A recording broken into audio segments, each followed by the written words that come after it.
আসসালামু আলাইকুম। আমি ডাক্তার সাদেকুল ইসলাম তালুকদার। আজকে সকালে এসেছি ছাদ বাগানে। আজকে শুক্রবার। আজকে অফিস নাই, আমার চেম্বারও নাই। তো আজকে আমি দেখাবো আমার এই ছাদ বাগানে আমি মাটি ছাড়া কিভাবে সবজি চাষ করি। বিভিন্ন রকম সবজি সারা বছরই চাষ করি, কিন্তু মাটি ছাড়া। আপনারা জানেন যে সবজি বা গাছ-গাছড়া লাগাতে মাটি লাগে। কিন্তু কেমন শোনা যায় যে মাটি ছাড়া, সেটি আরকি। তো তার আগে বলছি যে মাটি ছাড়া কেন? তাহলে আমরা যদি ছাদে এই সবজি চাষ করি, তাহলে আমাদেরকে ছাদের টবে বা সবজি বেডে ওই মাটি দিতে হয়। তা মাটি একটা ভারী জিনিস। তাহলে ছাদটা ভারী হয়ে গেল। তো ছাদটা যাতে ভারী না হয়, তাই মাটি ছাড়া সবজি চাষ করি। তাহলে মাটি ছাড়া সবজি চাষ করে কিভাবে? মাটি ছাড়া সবজি চাষ যদি করে, কেউ আছে শুধু পানিতে করে এবং ওই পানিতে নিউট্রিয়েন্ট দেয়। মানে গাছের জন্য যে খাবারটা আছে সেটা লিকুইড ফর্মে মিশা থাকে সলিউশন আকারে, সেটা খেয়ে গাছ বড় হয়। সেটা হলো হাইড্রোপনিক সিস্টেম বলে আরকি। হাইড্রো মানে পানি, পানি দিয়ে আবাদ করে। আবার আ কেউ আছে, যেমন আমিই করেছি, এখন করি নাই, এর আগে করেছি। অ্যাকুয়াপনিক সিস্টেম। সেটা ছিল যে একটা বা ইয়েতে কন্টেইনারে মাছের চাষ করা হইতো। এই মাছের পানি, আ মাছ যেখানে চাষ করা হইতো, সেই মাছের পানি পাম্প করে গাছে দেওয়া হইতো। আবার গাছের পানি ফিরে আসতো ওই ওই মাছে। মাছ যেখানে আছে সেখানে। তাহলে গাছের পানি মাছে, মাছের পানি গাছে। এই একই পানি ঘুরাফিরা কইরা অ্যা ও ও ওই মাছকে যে খাবার দেওয়া হইতো, সেই মাছ সেই খাবার খেয়ে যে প্রস্রাব পায়খানা করত, সেগুলি গাছের জন্য একটা খাবার ছিল। সেই পানি সেই খাবার মিশ্রিত পানি গাছে দেওয়া হইতো এবং সেই গাছ সতেজ হইতো। আবার গাছের গোড়ায় যে শিকড়ে যে অক্সিজেন বা এই জাতীয় কিছু নিউট্রিয়েন্ট তৈরি হইতো, তো সেইগুলি আবার পানির সাথে আবার অ্যা মাছের পানিতে আসতো। তো এইজন্য আমি বলি কি, গাছের পানি মাছে, মাছের পানি গাছে, সেই সিস্টেম হলো অ্যাকুয়াপনিক সিস্টেম। সেটা আমার কয়েক বছর ছিল, ওটা কোনো একটা কারণে ভেঙে ফেলেছি। কেন ভেঙেছি তার ভিডিও আমি দিয়েছি। সেদিকে আমি যাব না। তাহলে এখন আমি মাটি ছাড়া কিভাবে সবজি চাষ করি? মাটি দিয়েও করি, মাটি ছাড়াও করি। তো মাটি ছাড়া আ সবজি চাষ করি, ওই যে এখন দেখা যায় সবজি বেডটা অনেক বড়। তাহলে এখানে আমি যদি মাটি দিই তাহলে অনেক ভারী হয়ে গেল। এইজন্য করেছি কি আমি, এই অ্যালুমিনিয়ামের শীট, টিন শীট। ওই যে রাজমিস্ত্রিরা যে ছাদ তৈরি করার সময় নিচ দিয়ে যে একটা শীট দেয়, লম্বা থেকে ৮ ফুট বাই ৪ ফুট থাকে। তো সেটা আমি দেখাচ্ছি আপনাদেরকে প্র্যাকটিক্যালি।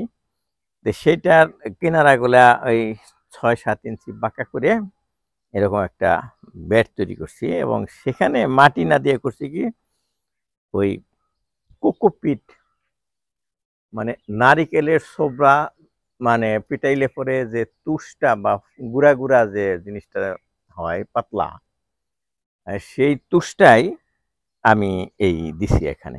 তো তুষটা পেলাম কোথায়? তুষটা আপনার যেখানে ল্যাব তোষক তৈরি করা হয়, যেখানে জাজিম তৈরি করা হয়, সেখানে কিন্তু এগুলা পাওয়া যায়। কিন্তু সেটা প্রসেস না সেগুলি। সেটা রাফ, সেটা তো করা যায়। আমি ১ম তাই করছি। কিন্তু এখানে অনলাইন শপে এরকম ব্লক পাওয়া যায়।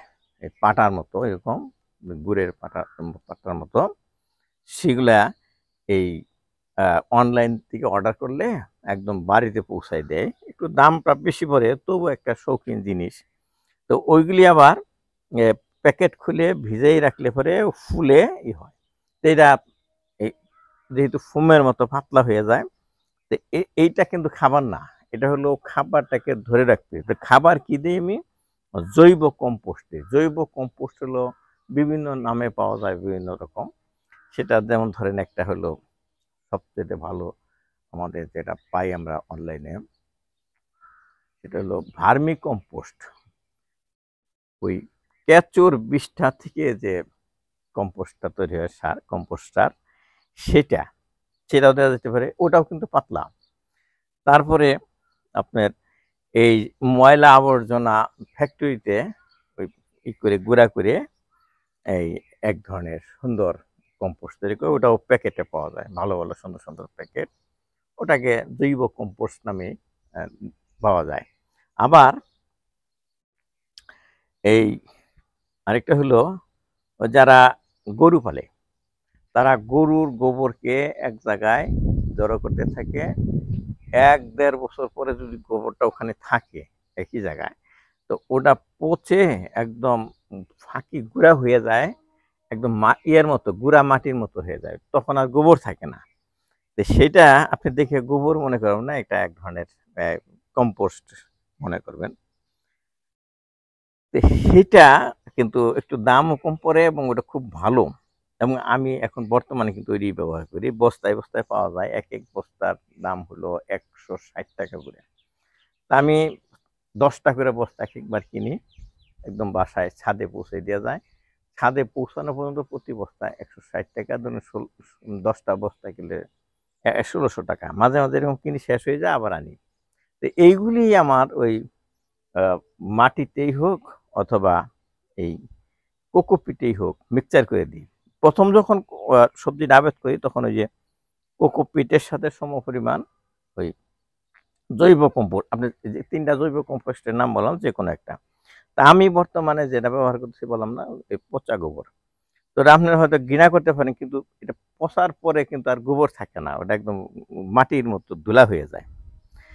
তা আমি দেখেন এই যে যেখানে দাঁড়িয়েছি, সেখানে আমি একটু পরে ক্যামেরা কাছে এনে দেখাবো যে এইখানে এই দিকের যেগুলি আছে এইগুলো হলো মাটি ছাড়া, আবার এই দিকে যেগুলো আছে এই সবজি বেড, এগুলো মাটিওয়ালা, এগুলো ভারী বেশি।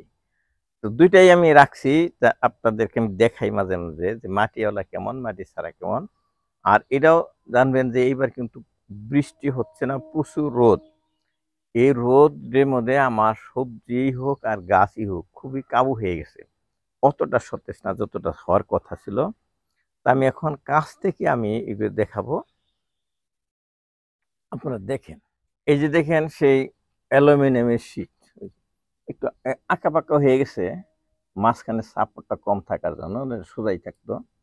তা আপনারা বলতে পারেন নিচে কি দিচ্ছেন, নিচে দেখেন ওই যে স্ট্যান্ড দেওয়া হয়েছে, ওই অ্যালুমিনিয়ামের শীটের যে ব্যাডটা আছে, সবজি ব্যাড, তার নিচে এই স্ট্যান্ড দেওয়া হয়েছে। এটা আমি পেয়েছি ওই যেখানে দাগ, কোদাল এগুলো বিক্রি করে বাজারে, সেখানে ওই ভাতের মার গানোর জন্য এরকম ৩ কোনা কিছু স্ট্যান্ড আছে, বেশি দাম না। এগুলো আমি ওই যে কয়টা লাগে নিচে নিচে দিচ্ছি সাপোর্ট দেওয়ার জন্য। দেখেন নিচে একদম পরিষ্কার, একদম কাদাও নাই, পানিও নাই, সুন্দর ঝরঝরা, এটা দিচ্ছি। আর এর মধ্যে দেখেন আমার এই যে এই দুধ কচু, তারপরে খারমান বা খারকল এগুলা আছে, ওই যে রোদ এগুলা পেকে গেছে, নিচে দেখাচ্ছি কেমন। আর এই যে দেখেন এই খারমানের যে ফুল, সেটাও দেখাচ্ছি। অনেকে কিন্তু কাছের দিকে এই খারমান খান, কিন্তু খারমানের যে সুন্দর ফুল হয় এটা দেখেন নাই, এটা দেখালাম এই যে। আর এইখানে কিছু সবজি ছিল, সেটা আমি তুলে ফেলেছি। শুধু দেখা যাচ্ছে এখন এই সয়েলটা রয়ে গেছে, সয়েল এইটাতে কিন্তু মাটি নাই। দেখেন এইটা আমাদের আছে ওই কোকোপিট এবং পচা গোবর। এই যে এই সবগুলাতেই যে এদিকে এদিকে আছে না, যা দেখতে পাচ্ছেন, এই যে বাদামি রঙের, এইখানে দেখেন এই যে সতেজ সবজি হয়েছে। এখানে আবার যা ছিল তা তুলে ফেলে আবার আমরা দেখেন এই যে পুঁই শাক লাগিয়েছি, যে পুঁই শাক হচ্ছে এখানে। পুঁই শাকটা সারা বছরই কিছু কিছু খাওয়া যায় এখান থেকে। আর যে কচু, দুধ কচুর পাতা বেটে খাওয়া যায় কালি জিরা সস দিয়ে। আর ওই খারমানের পাতাও ওই বেটে খাওয়া যায় পেস্ট করে করে। দেখুন আশেপাশে কোকিল ডাকতেছে, কোকিল ডাকতেছে বৈশাখ মাস। আর বসন্ত বাউলি ডাকতেছে পুলটুক পুলটুক করে। তা এই যে এখানে দেখেন, এই এটাই বলতেছি যে মাটি ছাড়া, এখানে মাটি নাই। মানে প্রচলিত মাঠে যে মাটিটা থাকে এই মাটি না, সেটা দেখতে মাটির মতো মনে হচ্ছে। এটা হলো কোকোপিট প্লাস পচা গোবর। আর এই যে দেখেন, এই এই ঢেঁড়স গাছ দেখতে পাচ্ছেন। তাই অনেকেই আমাদের মতো, তাদের বয়স, তাদের সবজিটা খেতে হয়, মাছ মাংসটা কম খেয়ে একটু সবজি বেশি খেতে হয়।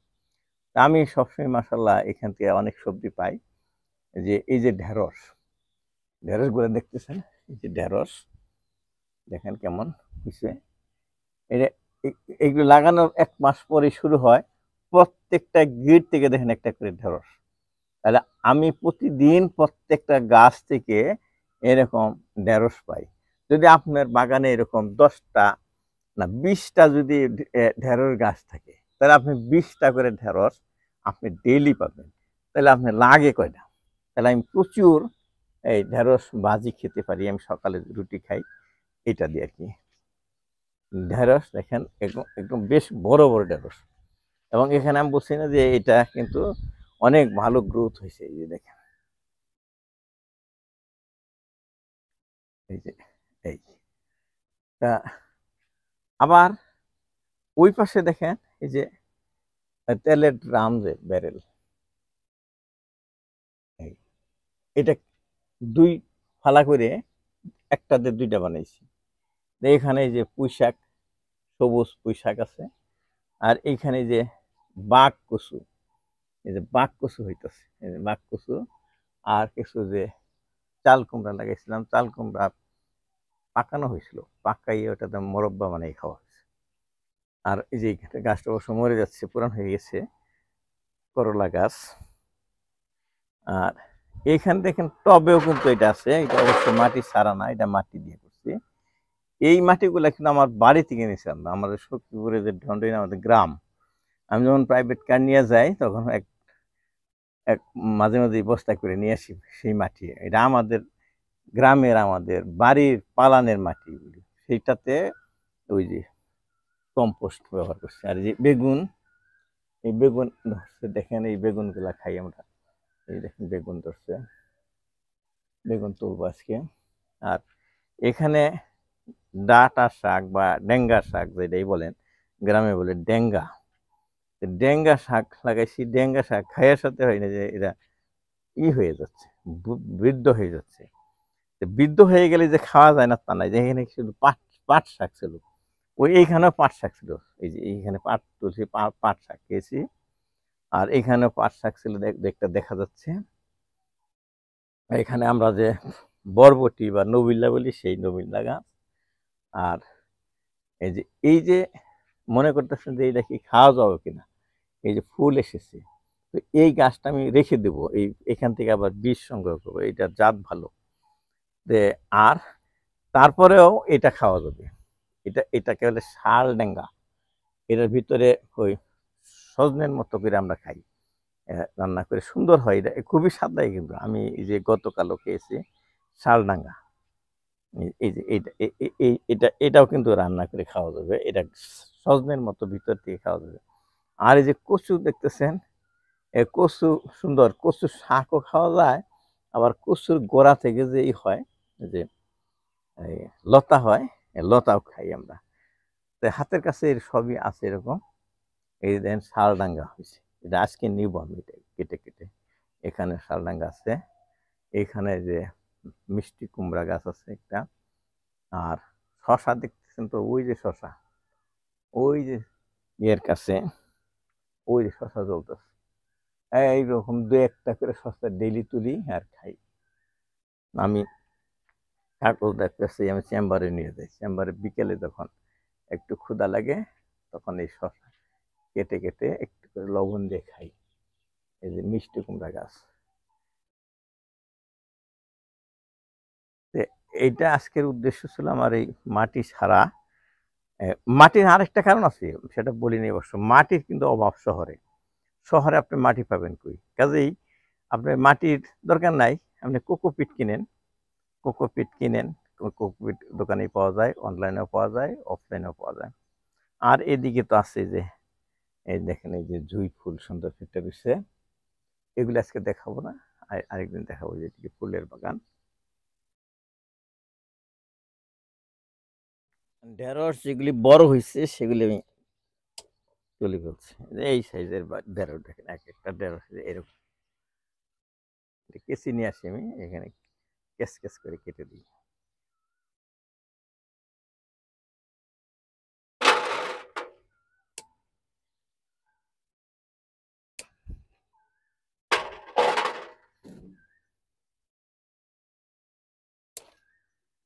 পাখি যে ডাকতেছে, দুটা পাখি ডাকছে, একটা হলো পল্টুক, পল্টুক, এটা হলো বসন্ত বাউলি, বসন্তকালে ডাকে,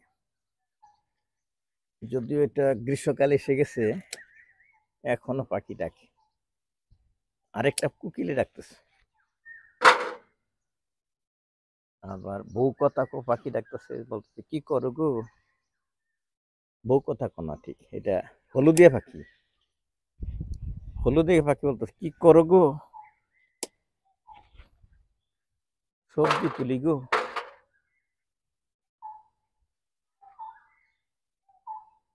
বসন্ত বলি বলতেছে পল্টুক, পল্টুক।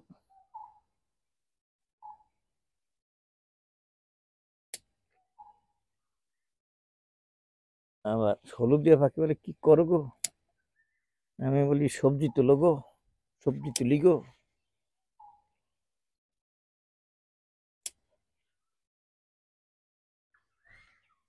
কত রকম পাখি যে ডাকতেছে দেখেন। আর যারা এখন ঘুমাচ্ছেন সকালবেলা, ফজরের নামাজ পড়ে যারা ঘুমিয়ে আসছি, তারা কিন্তু এই পাখির ডাক শুনতে পাচ্ছে না।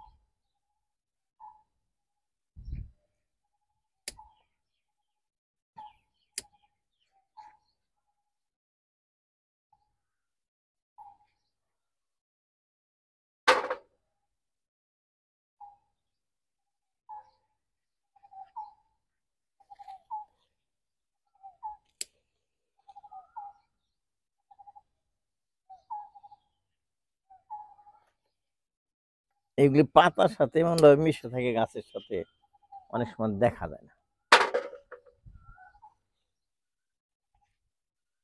ঢেঁড়স কিন্তু আমি সারা বছরই আবাদ করি।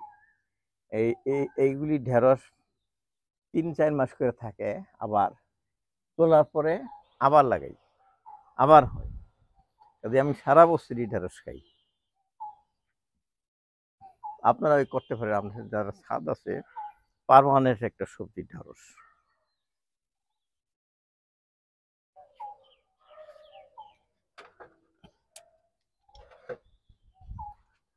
এই যে আজকে দেখেন এই যে এটি নিলাম, এরকম আগামীকালও এই পরিমাণ হবে ডেইলি। কাজে আমার সবজি মানে পেটের সবজি, অনেক সবজি ঢোকে আমার। আলহামদুলিল্লাহ এই যে আমার স্বাস্থ্য ভালো আছে, শরীর ভালো আছে। যারা সবজি খাবেন আমার মতো বয়সে, তারা কিন্তু তাদের স্বাস্থ্য ভালো থাকবে, বেশি বেশি সবজি খাবেন। এখন আমি বেগুন কাটি, এই যে বেগুন, এগুলো খুব স্বাদের বেগুন কিন্তু। এটা আমি এই যে কিছুদিন আগে যে রমজান মাস গেল, এই বেগুনই বাজি করতাম। এখন এটা গাছটা পুরানো হয়ে গেছে, বেশি ধরতেছে না।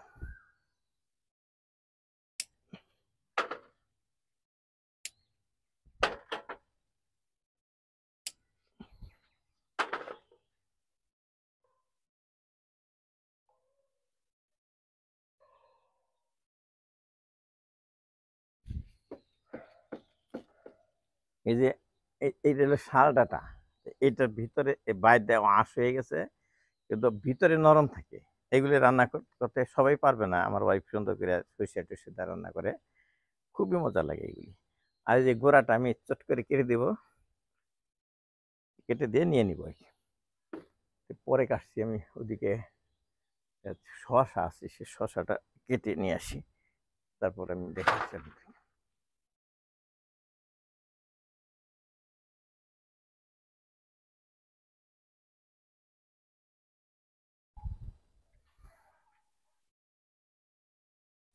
এখানে আমাদের অমল মালি আছে, সে এগুলো তোলে। আমার জন্য একটু কষ্ট হয়ে গেল।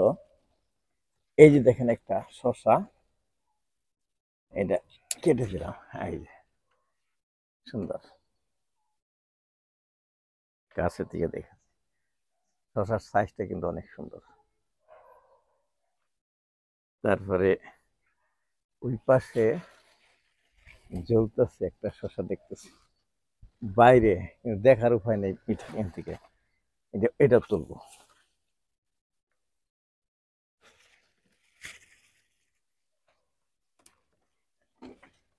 এই যে, এই দেখেন গাছে জ্বলতেছে শশা।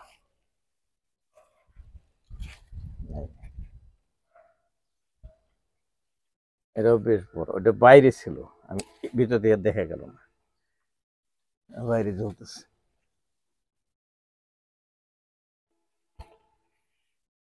ভিতরে নিয়ে এসে ফেলাম এটা গাছ বাঁকা করে।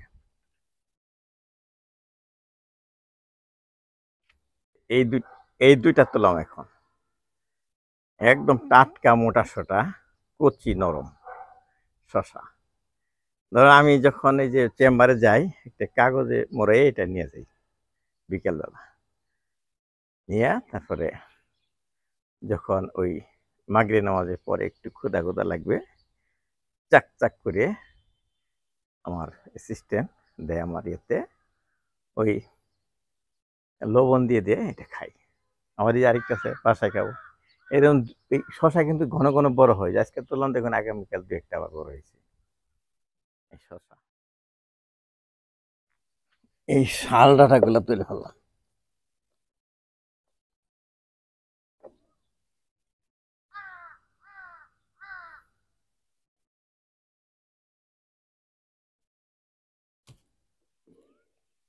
তোলার পরে এখানে আবার ডাটা লাগাবো, চলবে সারা বছর ডাটা।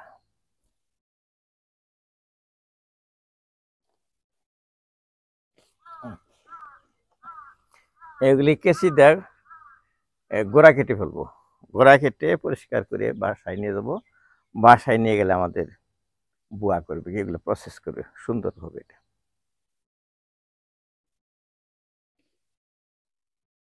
জুঁই ফুল গাছটা ছড়িয়ে যাচ্ছে, আমি চাচ্ছি যে উপরের দিকে উঠুক, তাহলে নিচের গুলো আমি কেটে দিই।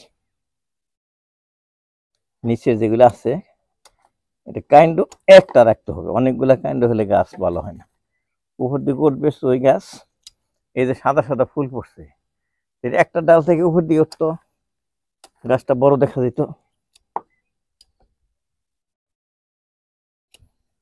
ছেটে দিলাম।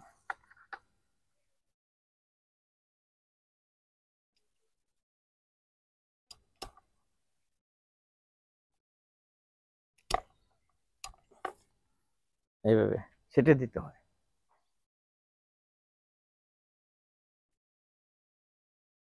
বন্ধুরা, আজকে আপনাদের দেখালাম যে আমার ছাদ বাগানে সবজি চাষ কিভাবে করি মাটি ছাড়া। কেমন শোনা যায় সেইটা, কিন্তু আসলে একদম মাটি ঠিক না, মাটির মতোই বিকল্প পাতলা জিনিস কোকোপিট। কোকোপিটটা আপনার যদি ছাদে এই কম্পোস্ট, জৈব কম্পোস্ট মিক্সচার করে এই সবজি চাষ করেন, তাহলে ছাদটা পাতলা থাকে। আরেকটা জিনিস, যাদের মাটির অভাব আছে, মাটি কোথায় পাবো কোথায় পাবো, তারা এই কাজটা করতে পারে। আজকের মতো রাখি, ধন্যবাদ। আর আমি আপনাদের রিকোয়েস্ট করব যে এই সমস্ত প্রযুক্তি বা এই সুবিধাগুলি বন্ধুদের কাছে শেয়ার করুন, তারাও এটা উপকৃত হইতে পারে। শেয়ার বাটনে ক্লিক করে আমার এই ভিডিওটা শেয়ার করে দিন। আল্লাহ